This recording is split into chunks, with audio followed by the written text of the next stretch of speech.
Amém. Graças a Deus, privilégio, uma honra muito grande, uma honra mesmo estar aqui, uma agenda de Deus. Quanto tempo faz que a gente se conhece, Fiuza? 7 anos. 7 para 8 anos. Durante todo esse tempo, a gente vem nutrindo o desejo desse encontro, de fato, né, com essa família que se encontra aqui, que tem na casa do Fiuza, assim, com os outros irmãos, uma referência de convívio espiritual, sempre procurando discernir o direcionamento espiritual disso, né? Então, sem nenhuma pretensão religiosa, litúrgica, devocional, mas bem dentro mesmo de uma proposta assim, espiritual, de família, de discernimento, de revelação. E nesse tempo a gente chegou até a ter um encontro online, né? Fizemos um encontro com o grupo lá na casa, né? E para a gente poder já ir ganhando relacionamento e tudo mais. E aí aconteceu da gente ter uma agenda aqui amanhã no Rio. E desde que essa agenda foi marcada, eu coloquei no coração, falei assim, vai ser o dia, a oportunidade de encontrar com o pessoal lá em Botafogo. E a gente está vivendo um momento muito especial lá na minha casa, no meio de uma mudança mesmo de endereço de casa. E aí, no processo da mudança de endereço, minha mulher teve uma fratura de fêmur. E então a gente não conseguiu fazer a mudança. Estamos morando numa casa lá de favor do irmão até ela se recuperar. A nossa mudança está marcada para efetivamente ir para a casa nova, porque ela está se recuperando, já consegue ir para a nossa casa lá, por causa de questão de mobilidade, entre amanhã e depois. E nós estamos num evento fora de Goiânia ontem, e eu e ela fizemos um esforço de conseguir cumprir a agenda.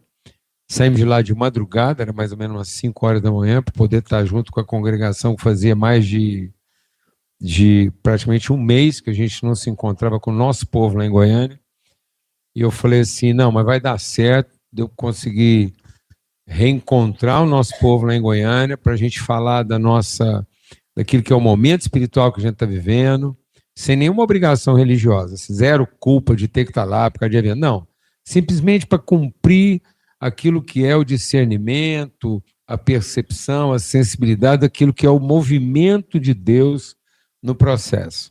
Honrando essa agenda, eu não sei quantos sabem, mas essa agenda aqui com os irmãos do Rio vai para mais de 15 anos, né? É um trabalho que a gente vem fazendo já há 15 anos de unidade, de comunhão, tanto é que esses irmãos que estão aqui, Johnny, tantos outros aqui, Felipe e outros irmãos, fazem parte desse convívio, dessa relação, dessa construção relacional. E durante esses 15 anos, durante muito tempo, eu tive aqui no Rio praticamente todo mês, ou às vezes até a cada 15 dias. Depois a gente foi diminuindo esses encontros. E aí, por uma razão ou outra, ficamos sem poder encontrar meses. Acho que a última vez que eu tive aqui no Rio para a gente estar efetivamente junto tem mais de 8 meses. Não é isso? Seguramente. Era para ter tido encontro, não teve. E aí eu falei com o Silvio, falei, não, dessa vez segura. E tinha tudo para não vir, por causa da mudança, convalescente da minha esposa e tudo mais. Então quer dizer que deu tudo certo, fizemos o evento, passei na paróquia lá hoje de manhã, participei das 2 reuniões, terminamos lá meio-dia e meio, quando foi 1h15 eu estava no aeroporto para poder embarcar para o Rio de Janeiro, sem nenhum atraso, para poder estar aqui com vocês. Sem nenhum estresse. Zero pressão. Simplesmente me deixando guiar pelo Espírito, por aquilo que eu entendia ser o momento profético desse encontro. E é curioso, porque hora nenhuma a gente conversou. Zero do que ia ser, como é que ia ser a reunião. Eu não sabia que era um endereço novo. Vim crente que a gente ia reunir lá onde é que eu encontrei online com vocês. E aí Deus marca essa agenda de ser o primeiro dia aqui. E eu tenho uma coisa no meu coração, e aí agora eu quero abrir meu coração com vocês para essa conversa.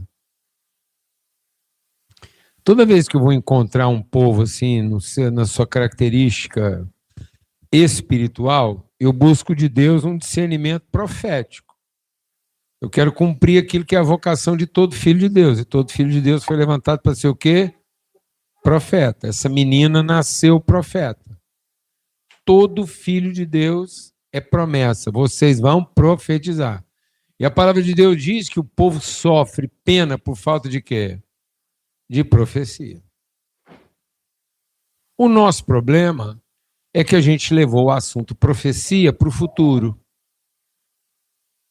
Como se profecia fosse a antecipação de uma circunstância futura. Então, deixa eu falar uma coisa. Profecia que fala de futuro não é profecia, é prognóstico e adivinhação. E Deus abomina o prognosticador e o adivinhador.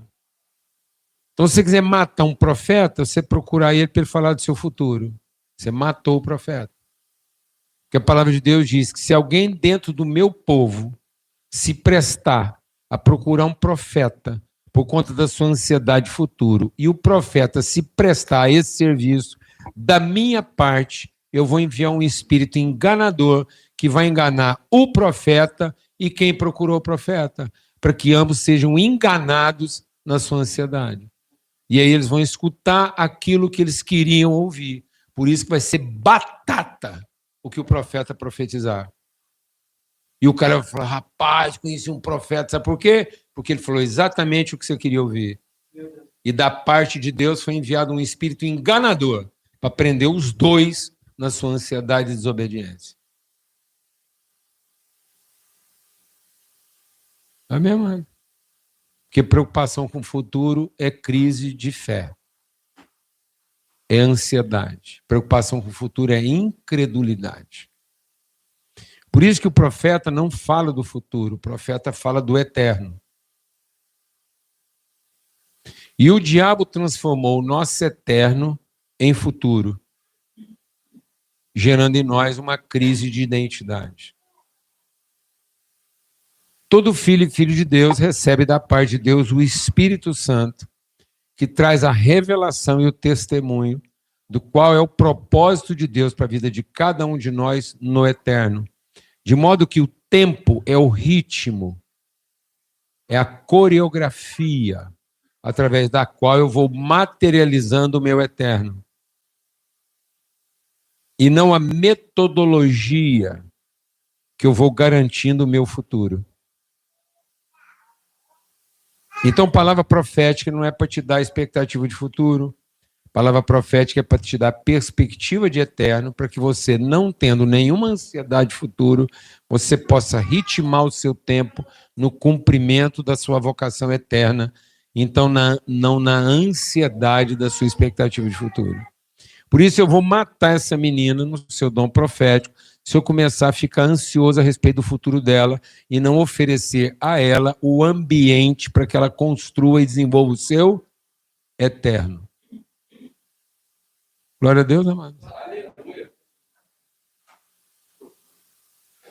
Por isso nós estamos matando os profetas, fazendo eles se preocupar com o quê? Com o futuro. E a igreja deveria ser o seu ambiente seguro para ela desenvolver o seu eterno. Por isso eu quero trazer uma palavra, vou ser fiel ao que Deus colocou no meu coração. E aí vocês se virem com isso. Amém, amados? Glória a Deus. Também quero dizer para você o seguinte, que eu vou ter muita liberdade de entregar isso ao lado aqui do César e do Tiago, porque isso aqui vai ser uma conversa e como eles são profetas também, eles estão aqui com a responsabilidade de me repreender.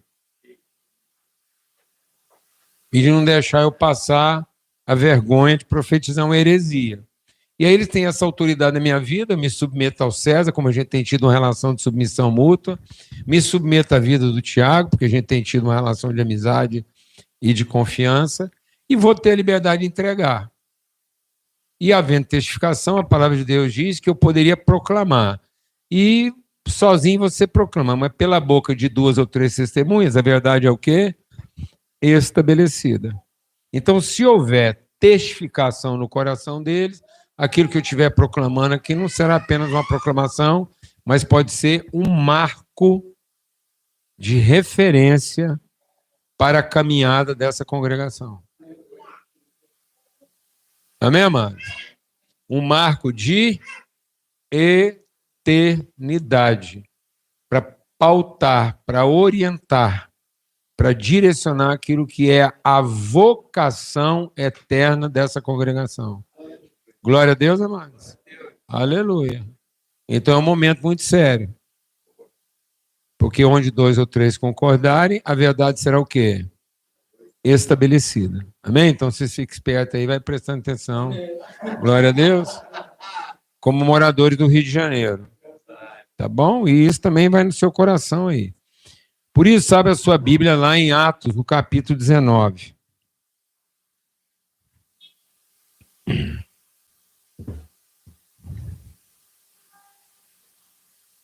Atos, no capítulo 19.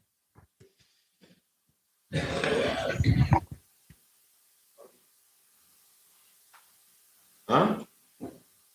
É. E aí,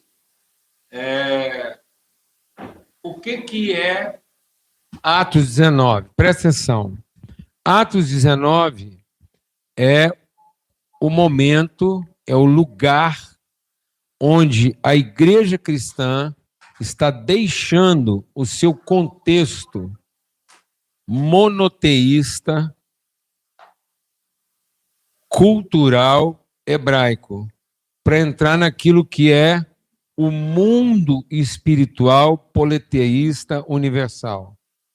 É onde a igreja faria sua transição no sentido de cumprir sua vocação máxima. É onde ela aprenderia a usar a sua espiritualidade na sua conotação mais universal. Amém? Por isso que quando Jesus diz assim, ó, vocês serão minhas testemunhas em Judéia, em Jerusalém, Judéia, Samaria, até os confins da terra. Onde é que começavam os confins da terra? Começavam em Éfeso, na Ásia. Então, quando Paulo chega em Éfeso, ele está acessando aquilo que deveria ser a última parte da história da igreja. Nesse sentido, quando ele está falando, vai acompanhando aí, Jerusalém, Judéia e Samaria até os confins da terra, onde é que estava o Brasil? Estava lá nos confins da terra. Curiosamente, Brasília é a última capital a ser estabelecida na história da humanidade. E o nosso continente foi o último continente a ser descoberto pelo mundo antigo. Então, nós somos, em tese, em todos os sentidos, os confins da Terra. Amém, amados? Então, quando essa história cristã vem percorrendo, ela sai lá de Jerusalém, Judéia, Samaria e entra na Ásia, nós pertencemos à última fase, à última parte da história da igreja. Então, nós pertencemos a esse lugar da espiritualidade, onde a nossa espiritualidade seria exigida ao máximo, no sentido da gente ser pessoa completa, deixar de ser menino. Enquanto a gente era menino, e a gente vivia lá debaixo de uma tutela de lei, de ordem, de regulamento, e quando a gente é menino, a gente entrega quê? A tutores, a reguladores. Então, faz sentido um evangelho pautado em quê? Em regra, em dogma, em metodologia. Mas vindo o tempo da plenitude, essa criança deixa de viver debaixo dessa ideia protetiva, materna, e entra na sua dimensão de maturidade. A igreja de Éfeso é esse lugar. Tanto que a igreja de Éfeso, onde Paulo vai falar disso, da igreja que agora encontra seu lugar de maturidade, porque ela vai finalmente entender a sua vocação, o quê? Eterna e não circunstante, infante, no sentido das suas práticas, dos seus dogmas do mundo judaizante. Agora ela vai ter que aprender o seu quê?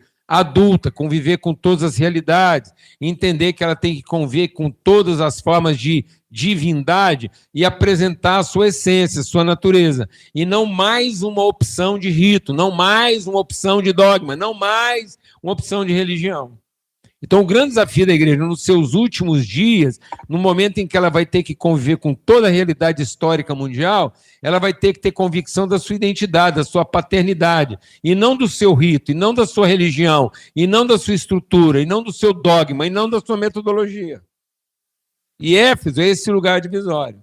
Isso é tão forte que parece que tem dois Pentecostes. Tem o Pentecoste de Jerusalém, que é o Pentecoste que dá origem à igreja, mas depois Paulo fala, quando eu cheguei em Éfeso, na Ásia, uma porta grande e eficaz se me abriu. Abriu para onde? Para o mundo.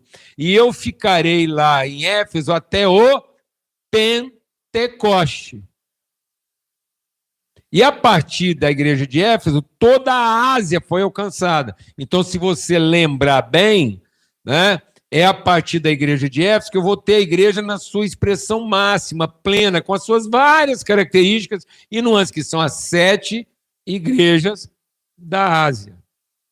Se eu tenho Atos 1:8, que é de Jerusalém, Judéia e Samaria até os confins da terra, eu tenho Apocalipse, que é dos confins da terra para a Nova Jerusalém. Glória a Deus, amado. Então é como se a igreja tivesse percorrido uma trajetória não circular, mas helicoidal, ou seja, dá a impressão que a gente está passando no mesmo lugar, mas numa outra dimensão e percepção. Então eu saio de uma Jerusalém natural, humana, e vou fazer uma ida longe, lá nos confins, e voltar com a plenitude. Então, em tese, aquilo que era os confins da terra, começando por Éfeso, e nós somos os herdeiros da igreja de Éfeso, nós não somos herdeiros da igreja de Jerusalém. Glória a Deus, irmãos. E aí essa igreja então vai fazer uma volta. É a partir da igreja de Éfeso que a igreja vai voltar, trazendo maturidade. Por isso que Paulo, escrevendo à igreja de Éfeso, ele diz assim, olha, o grande desafio de vocês vai ser as relações, os vínculos, a cultura, o entendimento e não os dogmas. Para que nesse contexto da igreja sejam o quê? Aperfeiçoado, todo mundo alcance estatura de pessoa completa e não mais menino. Amém, irmão? Glória a Deus. Então, em tese, essa igreja dos confins da terra, e que nesse contexto somos nós, essa igreja que vai do Rio, Brasil, Novo Mundo, lembra lá, ó? Você está vendo a história sendo percorrida aí. Agora olha a espiritualidade na sua história. Ela vem, ela entra em colapso. Quando é que a espiritualidade europeia, mundial, entra em colapso? 1500, está tudo parado. A indústria está parada, a cultura está parada, a arte está parada, as relações estão paradas, tudo. O mundo entrou em colapso. Vem o quê? A reforma protestante. Junto com a reforma protestante vem a descoberta do quê? Do novo mundo. Primeiramente, um novo mundo hemisfério norte e logo depois o fim do mundo, do novo mundo. Amém, amados? Está vendo a sequência histórica? Que somos nós. E a esperança do quê? De que aqui a humanidade encontraria um novo começo. Ia surgir um novo tipo de gente com uma nova maturidade. E o mundo antigo depositou aqui suas esperanças. Terra de São Salvador, Bahia de Todos os Santos, do mundo descoberto na Semana da Páscoa. Você já parou para pensar que o Brasil foi descoberto nessa semana? Amém, irmãos? Num domingo de Ramos. Glória a Deus, amado. Olha aí o que está acontecendo aqui hoje. Amém, irmãos? Nós estamos aqui celebrando um dia. O que é domingo de Ramos? Porque a palavra profética está correndo aqui. O que é domingo de Ramos? Por que muita gente nem lembra que é domingo de Ramos? Eu falo, sabe por que tem gente que não lembra que é domingo de Ramos? Porque não é feriado. É. Porque se fosse quinta-feira de Ramos, o povo lembrava, entendeu? É. Porque o povo lembra da sexta-feira da Paixão e de 21 de abril, principalmente quando eles emendam e o feriado fica mais prolongado ainda. Aí os dois mártires se unem para estender o feriado. Tiradentes e Jesus se irmanam. Posso? Pode, claro. É interessante, assim, você tocar nesse ponto do Domingo de Ramos, porque a gente não planejou fazer esse encontro aqui no Domingo de Ramos. Mas quando a gente caiu a ficha que era Domingo de Ramos, uma semana antes da Páscoa, o Senhor trouxe a clareza assim, sobre uma ação profética que eu creio que o Senhor está trazendo para nós como igreja mesmo, não só a igreja aqui Família Rio, mas como igreja Brasil e igreja Rio de Janeiro. Porque o Domingo de Ramos, ele representa Jesus entrando como rei e frustrando todas as expectativas de um povo que acreditava que ia entrar um rei de guerra. Não é frustrando a expectativa de todo o povo, é frustrando a expectativa dos religiosos. Porque como a promessa é que o Espírito Santo seria derramado sobre toda carne, que todo olho veria e toda língua confessaria, o povo, sem interferência da religião, viu. Se nós não estivéssemos atrapalhando a espiritualidade brasileira, talvez a espiritualidade brasileira já estava lá na frente. É verdade. Então, talvez não é a igreja brasileira que está sofrendo um povo desordenado. É verdade. É um povo desordenado que está sofrendo uma igreja fora do seu propósito. Pronto. Aleluia. Porque a criação geme à espera de que os filhos de Deus se revelem, mas em vez de encontrar os filhos de Deus, está encontrando os representantes da divindade. Que aponta para o outro lado. Aponta para o outro lado. Então, presta atenção da gravidade desse momento. Havia uma visão a respeito do nosso país. Um Monte Pascoal. Depois, na história, quando a capital migrou para o Rio de Janeiro, mandaram para cá o quê? Uma Torre Eiffel?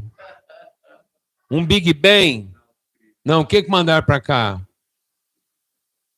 É mesmo, quer dizer que um dos países mais humanistas, prisioneiro de filosofia, quis presentear o Brasil com um Cristo Redentor?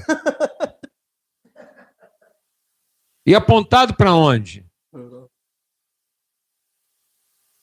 Apontado para onde o Cristo Redentor daqui aponta? Para a Europa. E a gente está debaixo da mão direita dele agora. Tá vendo? Não tô... Tem que falar, rapaz, porque essas coisas a gente não está percebendo. Que a nossa religiosidade está nos confundindo a respeito da nossa vocação profética.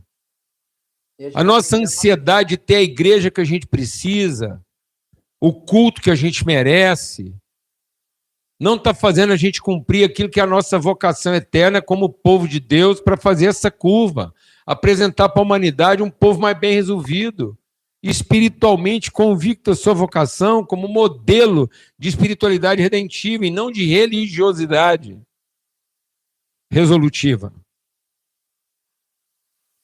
Foi aqui nessa cidade que, na era moderna, surgiu o maior movimento mundial de fé cristã da história da humanidade. Nenhum outro, eu não vou entrar no mérito da questão. Se você quiser discutir o mérito da questão, o problema é seu, eu não vou entrar no mérito da questão. Mas nenhum outro ser humano na face da Terra viu em vida o que um homem começou um trabalho evangelístico aqui no Rio de Janeiro está vendo antes de morrer. Não tem papa. Maomé não viu, apóstolo Paulo não viu, João não viu. Ninguém viu. Um movimento em nome de Cristo Jesus se espalhar para toda a humanidade a partir de uma coisa que nasceu onde? No Rio de Janeiro, num coreto. Não foi? É meu. Fala aí. É meu. Fala ali só porque daí. Fala aí. Vem gravar. Quem ele está falando nasce do contexto da Nova Vida do Roberto McAllister, Que era aqui. que é aqui em Botafogo. Estou falando. Nascido onde? Fala, irmãos. Em Botafogo. Tu vê, cara. Agora tem a Por que era Botafogo? porque era o reduto da nobreza, da cultura da cidade. Coração do Rio de Janeiro. O coração dos bairros mais antigos. Morro da Urca. E a gente se distrai. Quem fez você preocupar com o seu quê antes de você discernir o seu onde e o seu quem? O capeta. Deus nunca mandou você fazer um quê. Deus sempre disse que você era o quem dele no onde ele te colocou. E Pronto. se você não tiver consciência do seu onde e do seu quem, você vai distrair-se com o seu quê como se você fosse filho de um escravo. E não filho do Deus vivo para cumprir um propósito eterno. Ser um marco de referência na história e um modelo do que é uma pessoa bem resolvida e não carente, usando a sua fé para te dar o que você não tem, te tornar quem você não é, para morar onde você gostaria. E achar que pode vender o seu tempo por dinheiro. Pronto, quem fez isso? O diabo.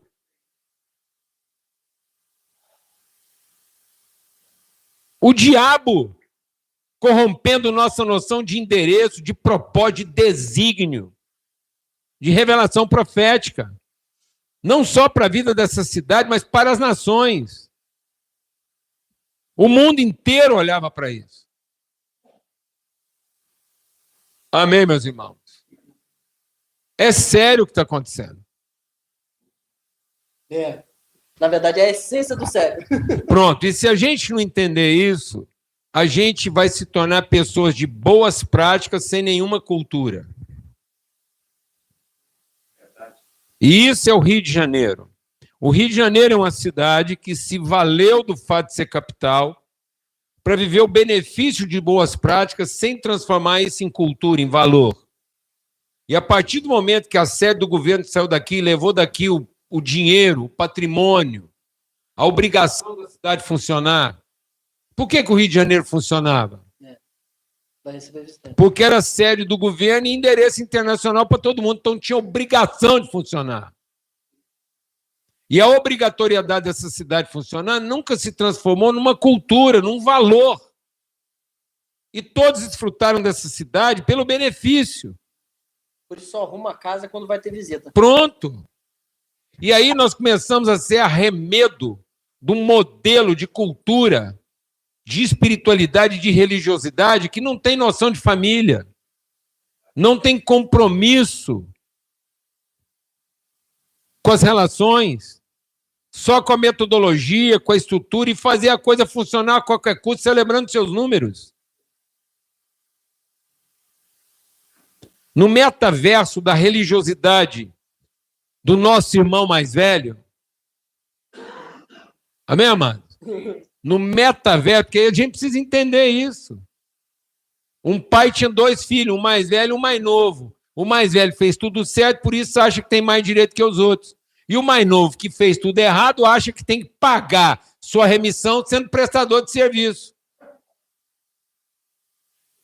Uma mentalidade escrava, limitada, querendo se redimir através de rito, de liturgia, e não de propósito. No metaverso dessa religiosidade do direito, do irmão mais velho, de quem tem a prerrogativa, no metaverso dessa cultura religiosa que está escravizando a mente dos nossos jovens, 75% do jovem brasileiro quer morar fora. E quer morar fora por quê? Para ter vez. Mesmo sabendo que nunca vai ter, voz. Castrados, mudos. Vivendo a vida em função de fazer um quê que o torne quem ele não é, tendo o que ele não tem para morar onde ele gostaria. Quem ensinou a gente a fazer isso? O capeta. E às vezes não vai nem para lá. Não, e dentro desse metaverso, o seguinte, apresenta um herói nesse metaverso que tem pai. Quem convoca o povo à guerra lá é o exército. Um tio, Sam. Super-Homem não tem pai. Homem-Aranha não tem pai. Hulk não tem pai. Mulher Maravilha, muito menos. Deve ter um escravo doador de sêmen lá para continuar parindo aquele tanto de mulher poderosa. O único que conheceu o pai tem raiva dele, porque era traficante de arma, corrupto e degradado. Que é um homem de ferro, não pode nem chorar, senão enferruja. E no lugar de coração tem uma usina nuclear.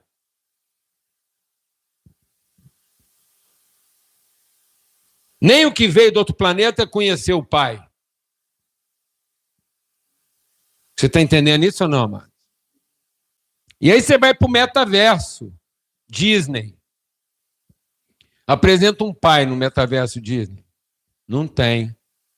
É um tio Patinhas, um tio Donald, um tio Mickey, uma tia Margarida, uma tia Minnie, é todo mundo sobrinho. Lá ninguém é filho. E o único pai que tem lá é um cachorro pateta. Sabe por quê? Porque só um cachorro pateta aceita ser pai, porque a cadela é o único animal que pode parir de 3 pais diferentes ao mesmo tempo.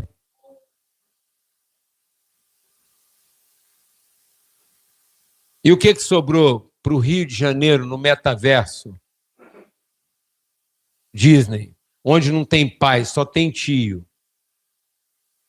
Um Zé carioca, que é um papagaio, uma ave que repete tudo aquilo que você quer que ela diga, porque ela faz exatamente o que ela escutou. Mas é um malandro, rodador de bengala, que leva a vida na flauta, encantando as pessoas com as suas repetições. Aprendeu a fazer sem ter natureza. Alguém está entendendo o que eu estou falando aqui ou não?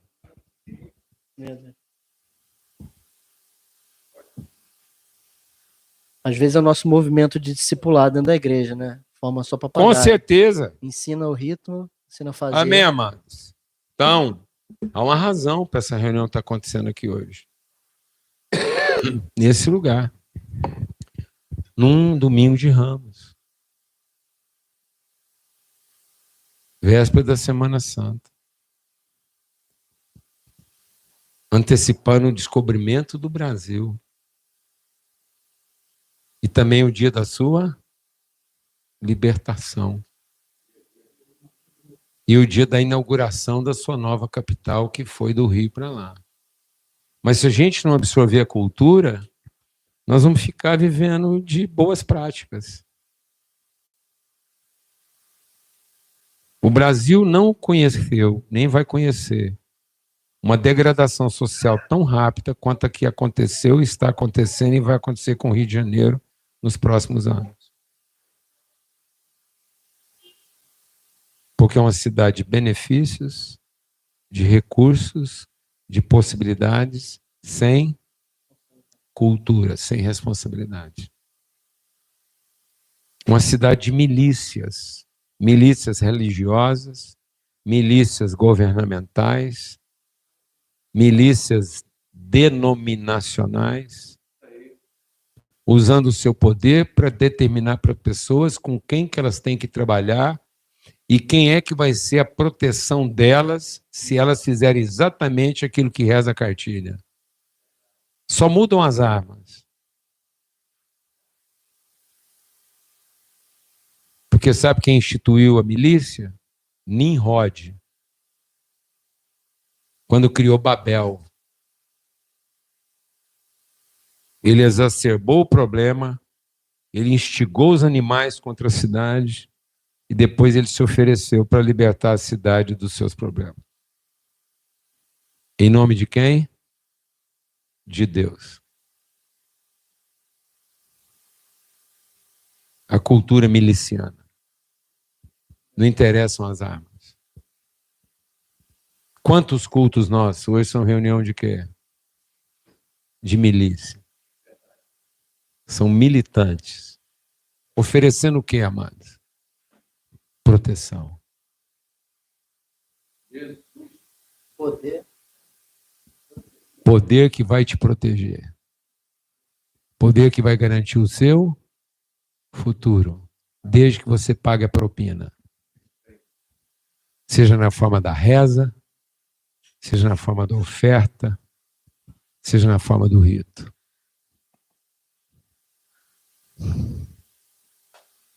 Um lugar que foi levantado por Deus para ser a redenção da humanidade. Para ser o berço do ser humano mais completo, bem formado e bem resolvido. E aí Paulo vai entrar nesse mundo. O mundo das idolatrias. O mundo onde a divindade não é um pai, é uma mãe que tem peito para todo mundo. Quem era a divindade de Éfeso? Diana. E Diana não tinha corpo, ela tinha o quê? Peito. Então, para muita gente, não interessa o propósito da igreja, desde que ela me ofereça o quê? Peito. Não interessam as relações, desde que ela me ofereça peito. Desde que ela me dê o culto que eu preciso, a reza que eu preciso, a proteção que eu preciso, as condições para eu alcançar aquilo que eu almejo. Agora, onde é que Paulo vai começar essa revolução? Quando ele estava em Corinto, Paulo, atravessando as regiões altas, chegou a Éfeso. Ali encontrou alguns discípulos e perguntou: vocês receberam o Espírito Santo quando creram? E eles responderam: não, nem sequer ouvimos falar que existia o Espírito Santo. Então, que batismo vocês receberam? Perguntou Paulo. E eles falaram: de João. Viramos crente. Aqui todo mundo é crente. E o que significa batismo com o Espírito Santo? O povo acha que batismo com o Espírito Santo é para receber poder. Não, amado. Batismo com o Espírito Santo é para você ter convicção de identidade. E não de poder. Aí você tem autoridade. Batismo com o Espírito Santo é para que você não dependa mais de poder. Para que você entenda que agora você representa a autoridade, que essa menina não precisa de poder. Porque ela tem um nome eterno dado por Deus. Isso é batismo com o Espírito Santo. Batismo com o Espírito Santo é batismo de direção, orientação, revelação. Quem precisa de ajuda é quem não tem revelação. Quando o Espírito Santo te leva para uma dificuldade, não é para te oferecer ajuda, é para te oferecer orientação. Por isso que quando você está no pior problema da sua vida, não peça ajuda, porque quem vai aparecer para te ajudar é o capeta. O capeta que gosta de ajudar quem está com problema. Porque filho de Deus, quando está com problema, ele não precisa de ajuda, ele precisa de quê? Orientação. O recurso está sujeito à orientação. Acabou. Acabou. Porque você tendo orientação, você vai saber que o recurso que você precisava já foi dado para você. Então você nunca mais vai fazer trabalho nenhum em função do que te falta. Quem trabalha em função do que falta é escravo. Quem trabalha para receber o que merece é escravo. Filho trabalha por revelação para poder materializar no problema a virtude que ele já carrega. Glória a Deus, amados. Então, Paulo encontrou um povo o quê em Éfeso? Então, lá no meio dos idólatras, na cidade de Éfeso, cidade da Diana, onde tinha espaço para tudo quanto é Deus, tinha lá também o grupo de quem? Dos crentes. Então, Éfeso era uma cidade tão profícua que chegou lá já tinha crente. Quando Paulo chegou em Éfeso, já tinha o quê? Crente. Quando Paulo chegou na Ásia, já tinha crente. Porque Éfeso era a cidade das crenças. Você não lembrava disso. Porque a gente acha que Paulo levou a fé cristã. Não, estava lá. Discípulos de João Batista esperando o Messias batizado.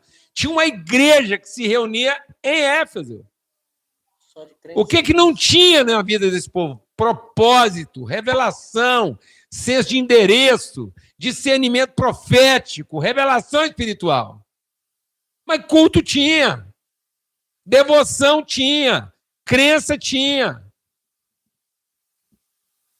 E aí Paulo, então, vai lá, impôs as mãos, veio sobre eles o Espírito Santo, e eles começaram a falar em línguas e fala para mim, profetizar, ou seja, aquela igreja, a reunião dos crentes lá não sabia falar a língua do povo. A reunião dos crentes lá não sabia falar a língua do povo. A reunião dos crentes lá não sabia falar a língua do povo. E, portanto, não sabia o quê? Profetizar. Porque estava preocupada com o quê? Futuro. Ir para o céu. Ser salvo. E não cumprir um propósito na terra. Milícia religiosa. Gente armada até os dentes, defendendo a própria vida. E não disposta a sacrificar a vida para gerar uma cultura de responsabilidade, não de direito. Nós não temos que ensinar essa menina a ter direito de crente, mas a ter responsabilidade de filha de Deus. E não ter medo de encarar essa cidade e revelar aqui o reino de Deus. Assumindo a responsabilidade. Aí vamos ver como é que o trem acontece. Paulo entrou na sinagoga e ele falou com liberdade durante 3 meses. Durou só 3 meses. A reunião na igreja durou só 3 meses. Logo eles foram expulsos.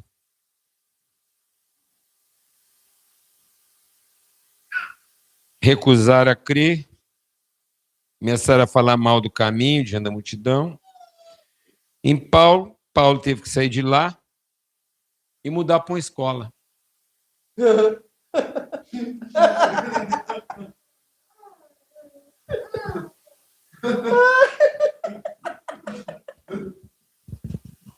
Amém, irmão?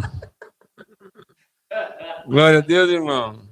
Glória a Deus, Jesus. Amém, irmão?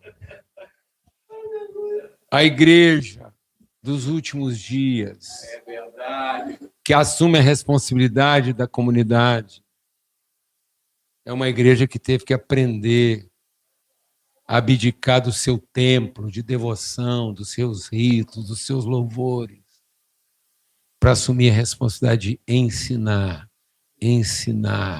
ensinar todo dia. Meu Deus. Entender que evangelho não é para fundamentar rito, evangelho é para ensinar o povo a assumir responsabilidade. Verdade. Pronto. É assim que ele estabelece o reino. Então não tinha melhor lugar para quê? Meu Deus, hein? Para vocês libertarem a história de Botafogo. Aleluia. Glória a Deus. Sabe como é que Botafogo é conhecido tradicionalmente? Como o bairro das escolas e das clínicas. Alguém sabia disso? Não. Não é verdade? Então por que vocês não estão conversando sobre isso? Se isso é verdade. Se essa é a característica de Botafogo. Botafogo não tem característica de culto. Nem de reunião de louvor. Então, se vocês estão pensando em outra coisa, vocês começaram no endereço errado. Se você está pensando no tipo de igreja, então eu vou te aconselhar. É o último dia que você vem aqui. Não volte aqui, que você vai ser frustrado. Porque a partir dessa palavra, se houver um amém aqui, aqui é lugar para quê? Aqui é lugar para quê, amado? Para aprender e para ensinar. Assumir a responsabilidade das crianças que reúnem nesse lugar e transformar isso aqui num lugar de transformação do entendimento, onde toda pessoa que passar lá na porta vai querer entrar e falar, rapaz, parece que a minha vida vai ser reorientada nesse lugar. Aleluia. Parece que aquilo que eu estava procurando em como lidar com a minha vida, lidar com a minha família, lidar com a minha empresa, lidar com meus negócios, lidar com as minhas finanças, parece que é aqui que eu vou encontrar. E não para a pessoa continuar naquela bagunça achando que um culto abençoado vai mudar a vida dela.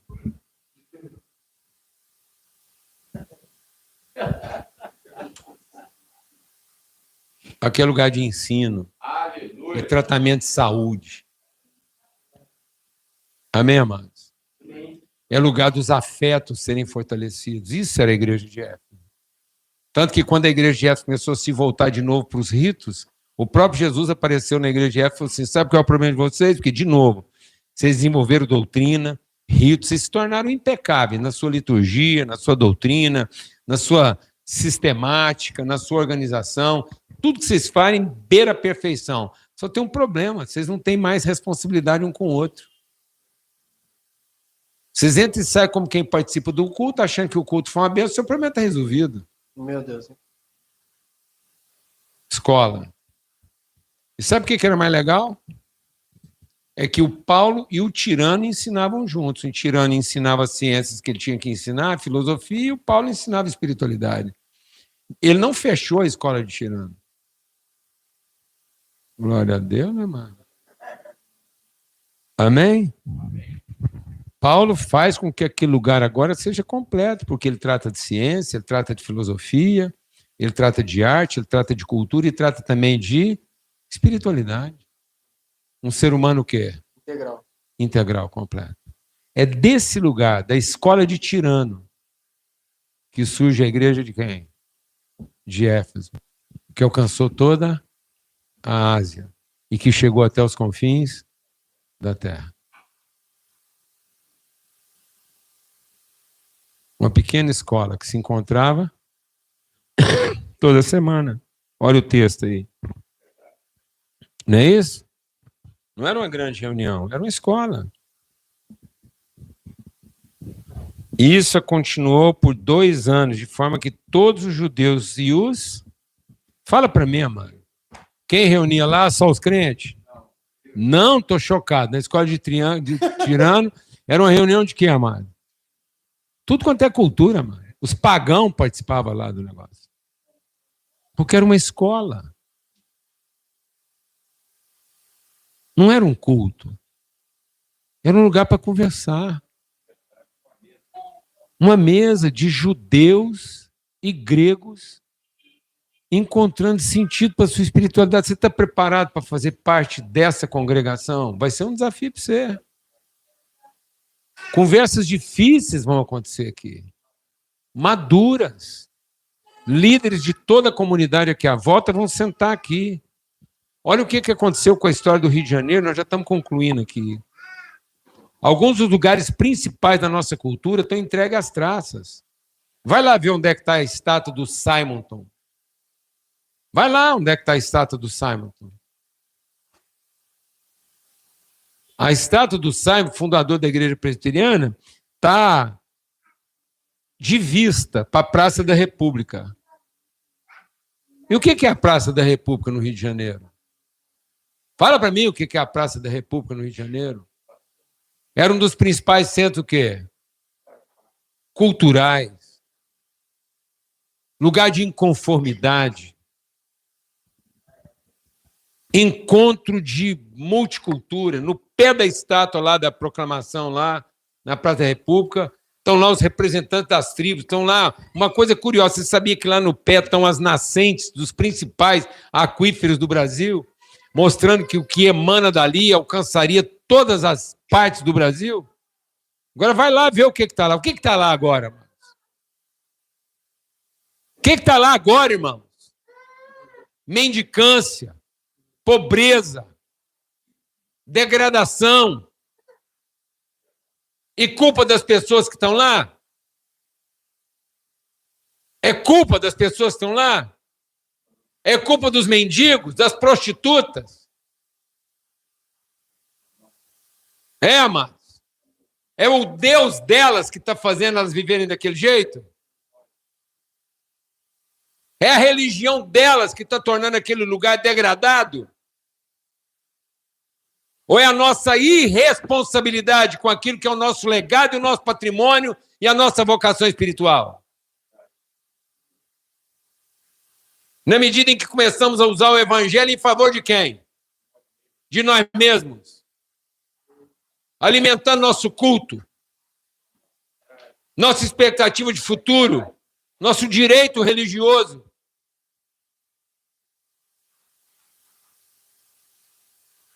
Amém, irmãos? Aleluia. O desafio do Rio de Janeiro é grande. O desafio do Rio de Janeiro é grande. Mas o Rio está vivendo o melhor momento da sua história. Porque ele vai ser limpo das suas fantasias, das suas ilusões. Escola real. A cidade do Rio de Janeiro vai ter que encarar a sua realidade. E não vai conseguir enfrentar isso de forma religiosa. Vai ter que enfrentar isso de forma espiritual. Para bem dos seus filhos. Mas nós não podemos simplesmente menear a cabeça e dizer isso aqui é terra de bandido. Cuidado com o seu celular, porque senão ele vai ser roubado. Nós temos que nos indignar com isso. E dizer isso não vai continuar sendo assim. Eu não aceito que minha cidade seja assim. Eu não quero que a minha cidade seja assim. Deus pediu para você orar por bênção? Não. Deus pediu para você orar por recurso? Não. Deus pediu para você orar por um povo. Pede uma nação e eu te dou. Peça Botafogo para Deus e Ele vai dar para vocês. Amém, glória a Deus. Peça o resgate da história dessa cidade a partir de Botafogo e Ele vai dar para vocês. Façam vigília, venham para cá. A proprietária está aqui hoje? Não. Tá? É você? Vou falar uma coisa para você, meu irmão. Sabe esse povo aqui, tudo aqui? É voluntário para te ajudar. Aleluia. Qualquer disciplina que você tiver aqui, não sei nem que tipo de aluno você tem aqui, não, mas qualquer assunto, sem nenhum viés religioso. E se alguém vier para cá para te ajudar, para pregar religião, você repreende que é demônio. Muito bom. Mas você não está mais sozinha. Estão aqui pessoas que querem assumir com você a responsabilidade de que a vida dos alunos que passam por aqui faça sentido. E eles não sejam mais um dos tentados a abandonar esse país, porque aqui não é um lugar digno de viver. Meu Deus, hein? Seu tempo de solidão acabou. Amém? Porque você é uma mulher de Deus que enfrentou isso aqui bravamente. Com certos e errados. Interessa. Esse aqui é um marco nessa cidade. Nesse lugar, para trazer esperança. Sentido. Esse povo não quer esse lugar aqui emprestado. É isso. Eles querem assumir com você a responsabilidade dessa casa ser luz para esse povo. Ser luz para esse bairro. O bairro de Botafogo ser conhecido por outros motivos. Você crê nessa palavra, irmão? Então é isso. Éfeso começou em uma escola. Que cedia para uma reunião de domingo? Não. Que ensinava todos os dias. E há muitas matérias espirituais aqui. E que você, às vezes, não entende que você tem uma substância espiritual para ensinar e para compartilhar, porque ela não encaixa no perfil religioso da sua liturgia. Mas agora acabou, você não tem... Eu não sei o que você faz na vida. Mas qualquer que seja a sua atividade, qualquer que seja a sua qualificação, ela é um instrumento espiritual que Deus te deu para você transformar a vida dessa cidade, ensinando as pessoas a, com ousadia, assumir responsabilidade. Porque nós não vamos transformar essa cidade com poder religioso, mas com responsabilidade espiritual. Glória a Deus, amado. Então é isso. Acabou. É o que eu tinha para compartilhar e desafiar isso, porque a hora que eu cheguei nesse lugar aqui, fui perguntando para Deus, e o César sabe do compromisso que nós temos com essa cidade.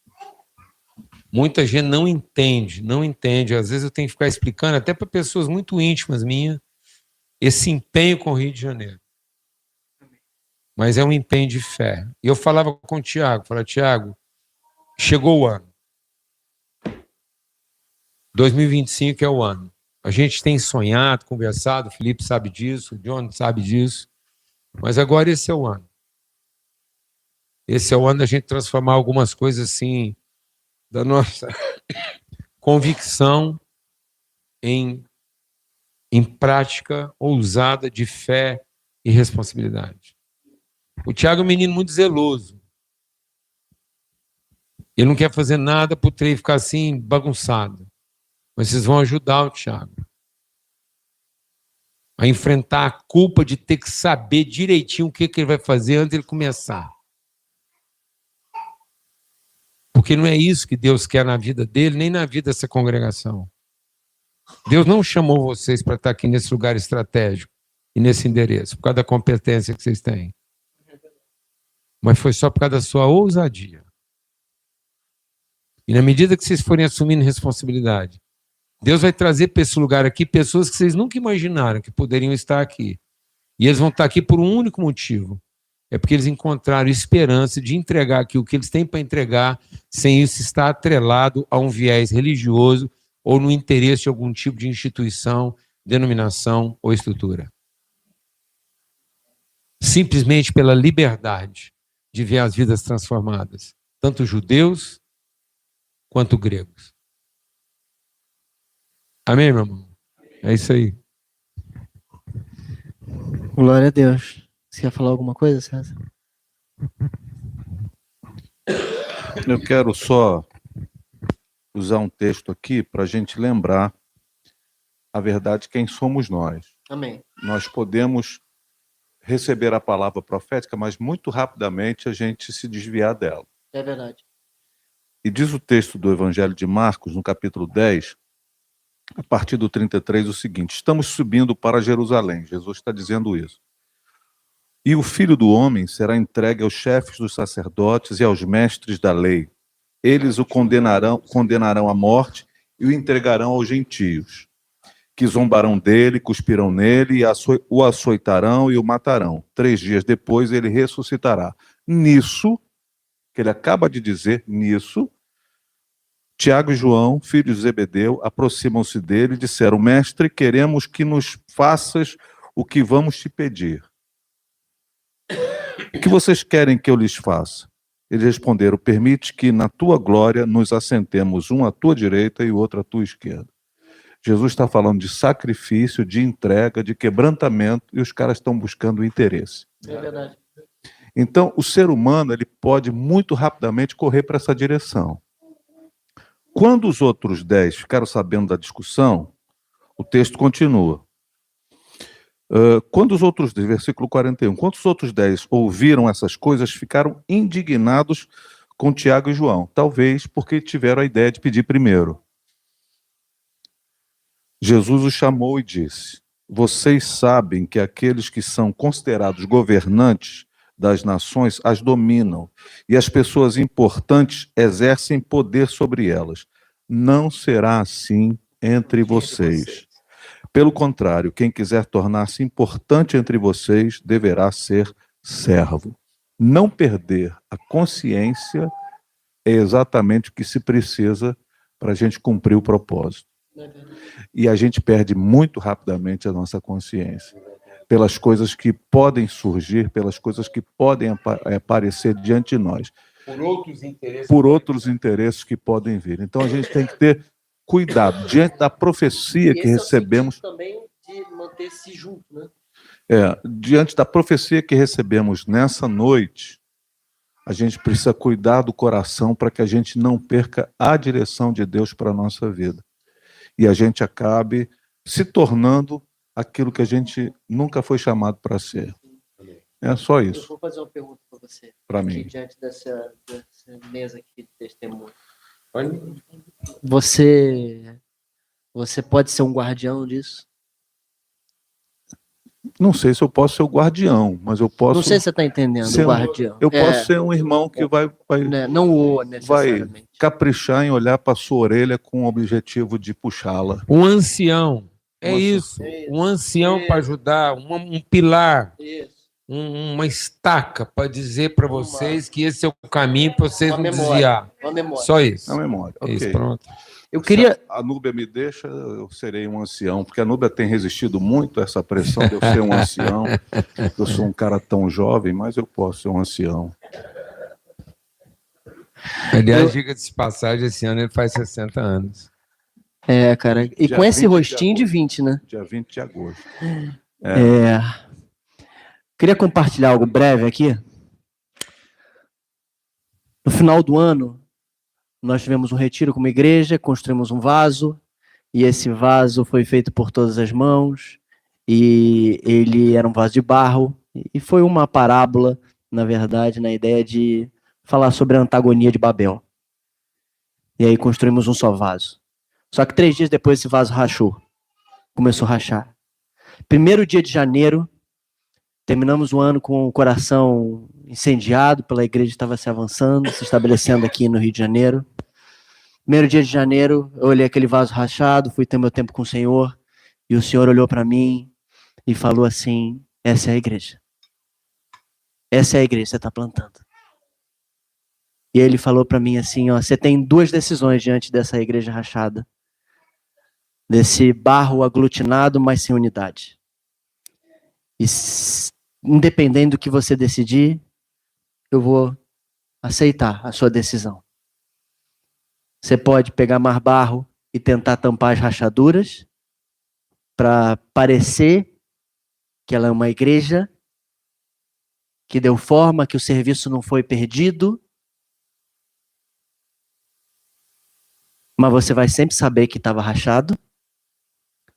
Ou você pode vir com um martelo, uma marreta, demolir tudo de novo.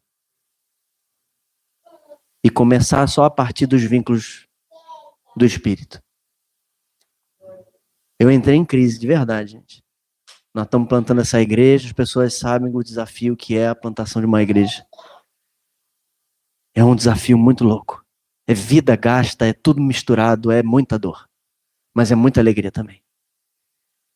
Eu chamei alguns irmãos caminho mais próximos para tomar essa decisão, porque eu falei para o Senhor, Senhor, eu não sei se eu tenho nem ânimo, nem fôlego para começar, para destruir tudo e começar de novo. E eu falei para alguns irmãos próximos e perguntei para eles assim, e aí, o que vocês decidem comigo? Eles falaram para mim, vamos demolir tudo. Vamos quebrar tudo aquilo que não tem cara, que tem cara, mas não tem natureza, para que só aquilo que é verdadeiro continue. E eu creio que o Senhor está fazendo isso. Domingo de Ramos, na minha opinião, significa justamente isso, é um marco disso.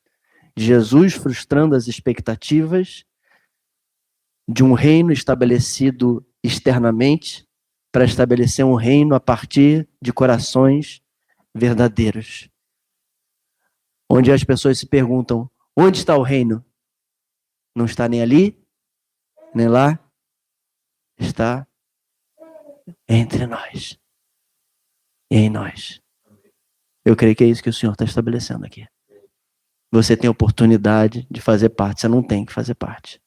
Você pode. Glória a Deus. Aleluia. Queria pedir o seguinte, tá? Hoje é um dia especial. Estamos com um tempo um pouco avançado. Tá tudo certo. Mas eu não queria concluir o nosso tempo aqui em cima. Então eu queria pedir a sua paciência mesmo, mas também o seu empenho para não concluirmos aqui em cima. Beleza? Mas vamos fazer o seguinte, porque como a gente vai concluir lá embaixo com a ceia, eu acho que a gente não precisa fazer esse momento diferente. A gente só faz a ceia e já faz a introdução dela aqui, que está todo mundo sentadinho, arrumado, para não ter 2 momentos e não quebrar na descida. Aí ele só faz a distribuição lá, o povo já chega lá sabendo o que vai fazer. Pronto. Amém, amados? Então não tem jeito melhor da gente entender isso do que a responsabilidade da mesa. Se tem uma coisa que o diabo dessignificou na nossa vida, foi o trabalho e o alimento. A gente achou que o trabalho era para comprar o alimento que eu ia comer. E não, mas o trabalho é aquilo que eu desenvolvo para entregar o alimento que eu já recebi. Então, o trabalho é para que me dê condições de entregar. Eu trabalho para poder entregar. E não para adquirir. Quem trabalha para adquirir é o escravo. Todo o trabalho do filho é as formas e os veículos e os caminhos que ele percorre para fazer o alimento chegar no outro. Esse é o trabalho. Por isso você vai ver o fruto do seu trabalho e vai ficar contente. Deixa eu falar uma coisa para você. Me ajuda aqui. O seu trabalho é comprar comida para essa menina ou fazer de todas as formas para que a comida chegue nela? É você que é a mãe? Desculpa, achei que era você, porque você está do ladinho aí. Você. O que é seu trabalho? É comprar o que está faltando ou não medir esforço para fazer chegar nela o que você já carrega? Tá vendo? Trabalho para buscar o que não tem é o trabalho da mula, do macaco, da formiga. O trabalho da família, por isso Jesus diz, eu tenho uma comida para comer que vocês não conhecem. O que é comida de pai? É comer antes dos filhos ou ficar alegre porque os filhos tudo já comeram, ainda que ele não tenha o que comer? O que é comida de pai, amados? O pai trabalha para poder comer e se sobrar dar para os filhos? Não, meu irmão. Comida de pai é saber que todos já comeram. E o diabo fez você pensar que prestação de serviço para comprar comida é trabalho. Não, isso não é trabalho, isso é prestação de serviço. Amém? Então agora a gente vai descer lá e a mesa está posta. Está lá. Então você vai ser instrumento de fazer aquilo chegar em alguém. Então a palavra de Deus diz assim, sabe por que vocês estão ficando tudo doentes? A Bíblia diz, quem está dizendo isso é Paulo. Nós estamos ficando doentes porque nós dessignificamos a mesa e transformamos a mesa num lugar de comer. E aí todo mundo chega na mesa, come apressadamente seu próprio pão. E está ficando doente. Porque está colocando a sua incredulidade, a sua ansiedade antes da relação. Essa cegueira, essa miopia. Então o alimento é para inspirar você a respeito do que você tem para oferecer. E não para alimentar a sua cobiça a respeito do que você pode receber. Glória a Deus.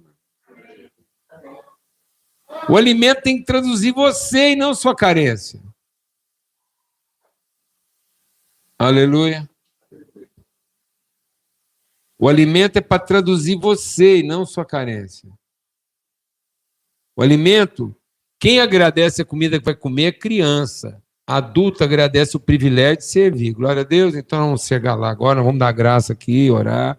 E chegando lá, você vai pegar do pão e encontrar alguém que você quer servir. Aleluia. Para que você fique livre das suas necessidades. Depois você vai pegar o cálice na certeza de que todos os pecados já foram perdoados. Então você não está vivendo mais para satisfazer sua necessidade e nem está vivendo mais para contemplar seu interesse, glória a Deus. Porque os pecados estão perdoados, então você não está aqui para fazer compensação de nada. Para que ninguém caia na tentação de salvar a própria vida como se isso fosse seu direito. Então o pão é nosso. Aleluia. Os pecados já foram perdoados. Para ele não nos deixar cair na tentação de quê? De viver a vida pelo direito, mas pelo privilégio da responsabilidade. Então nós vamos cumprir a oração do Senhor. Repartindo um pão que é nosso, celebrando um perdão que já foi concedido, de modo que não há entre nós raiz de amargura, e que ninguém está aqui para exercer o direito da sua própria salvação, mas a responsabilidade de sermos bênção na vida uns dos outros. Vamos orar?